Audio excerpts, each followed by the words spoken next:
Assalamualaikum warahmatullahi wabarakatuh. Andalusia adalah tanah impian.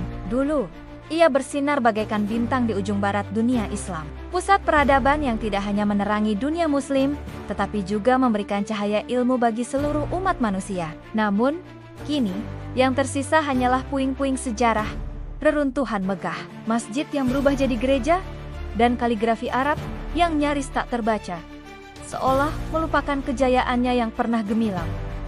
Tahukah kamu, di tanah ini, jutaan manuskrip Arab yang berisi pengetahuan ilmiah, filsafat, kedokteran, dan matematika dibakar dalam api. Bahasa Arab dilarang, bahkan untuk berdoa, dan orang yang ketahuan membaca Al-Quran bisa dihukum mati. Inilah kisah Andalusia yang tidak diajarkan di sekolah.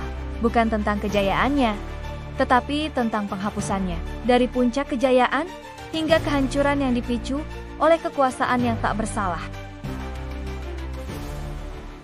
Sahabat Islam, bertepatan pada tahun 756 Masehi, dinasti Umayyah berdiri di Spanyol, menjadikan Cordoba sebagai ibu kota yang tidak hanya megah dalam hal fisik, tetapi juga dalam dunia ilmu pengetahuan. Cordoba menjadi pusat kebudayaan yang tak tertandingi, dengan lebih dari 70 perpustakaan yang menyimpan ribuan buku, naskah, dan manuskrip. Jalan-jalannya diterangi dengan lampu minyak yang memberikan rasa aman dan nyaman bagi para pelajar dan ilmuwan yang datang dari berbagai belahan dunia. Cordoba bukan hanya sebuah kota, tetapi sebuah universitas terbuka. Di sini, ulama-ulama besar seperti Ibnu Rushdi, Ibnu Hazm, Al-Zahrawi, dan Musa bin Maimun, seorang Yahudi yang juga dihormati sebagai filsuf dan dokter, hidup berdampingan dalam keharmonisan. Mereka bekerja bersama, belajar bersama, dan berinovasi tanpa memandang agama.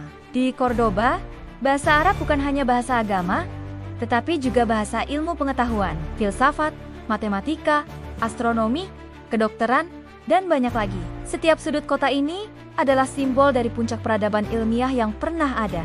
Tidak ada peradaban yang lebih cemerlang saat itu selain Andalusia. Namun, pada tahun 1492, semuanya mulai berubah. Granada, kota terakhir yang berada di bawah kendali Muslim di Spanyol, akhirnya jatuh ke tangan Ferdinand dan Isabella, Raja Katolik dari Kerajaan Aragon dan Castile. Dengan jatuhnya Granada, berakhirlah 800 tahun kejayaan Islam di Andalusia. Ferdinand dan Isabella berjanji untuk menjaga perdamaian dan membiarkan Muslim hidup damai di bawah kekuasaan Kristen, dengan mempertahankan hak-hak mereka dan kebebasan beragama. Namun, hanya dalam waktu 7 tahun, janji tersebut dilanggar. Langkah pertama yang diambil adalah melarang orang Muslim memakai pakaian tradisional mereka. Kemudian, azan yang pernah menggema di setiap sudut kota dilarang. Bahasa Arab yang menjadi bahasa resmi pemerintahan dan ilmu pengetahuan mulai dilarang. Sekolah-sekolah Islam ditutup dan digantikan dengan sekolah-sekolah Kristen, di mana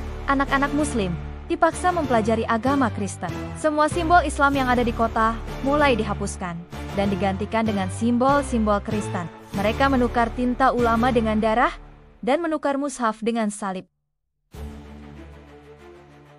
Sahabat Islam, pada tahun 1502, sebuah dekret yang disebut Decretum de Conversus dikeluarkan, yang mewajibkan seluruh Muslim untuk memilih murtad atau mati. Muslim yang memilih untuk tetap mempertahankan agama mereka dipaksa hidup dalam penyiksaan dan terancam hukuman mati. Banyak yang memilih untuk murtad, tetapi tetap menjalankan ibadah mereka secara sembunyi-sembunyi di ruang bawah tanah, atau bahkan di dalam gua-gua yang tersembunyi di pedesaan. Bahasa Arab yang dulu menjadi bahasa ilmu pengetahuan, kini dianggap sebagai bahasa iblis. Al-Quran, kitab suci umat Islam, dibakar bersama dengan kitab-kitab ilmiah lainnya. Perpustakaan Cordoba yang dahulu megah, yang menyimpan ribuan manuskrip berharga, sayangnya disita, dan sebagian besar dibakar oleh pasukan Inquisisis. Masjid-masjid yang megah kini jadi gereja-gereja Kristen.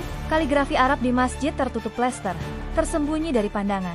Yang terbakar bukan hanya kertas, tapi juga jantung peradaban. Sahabat Islam, seiring berjalannya waktu, muncul kelompok Muslim yang dikenal dengan nama Morisco Muslim yang pura-pura memeluk Kristen untuk bertahan hidup. Mereka berdoa secara sembunyi-sembunyi di ruang bawah tanah dengan gerakan minimal agar tidak ketahuan. Al-Quran ditulis ulang dengan simbol-simbol rahasia, menggunakan kode-kode tertentu agar tidak terdeteksi oleh inkuisisi. Salat dilakukan dalam bahasa Latin agar tidak dicurigai. Perkawinan Muslim sering dilakukan di ruang bawah tanah, jauh dari pengawasan. Inkuisisi selalu waspada.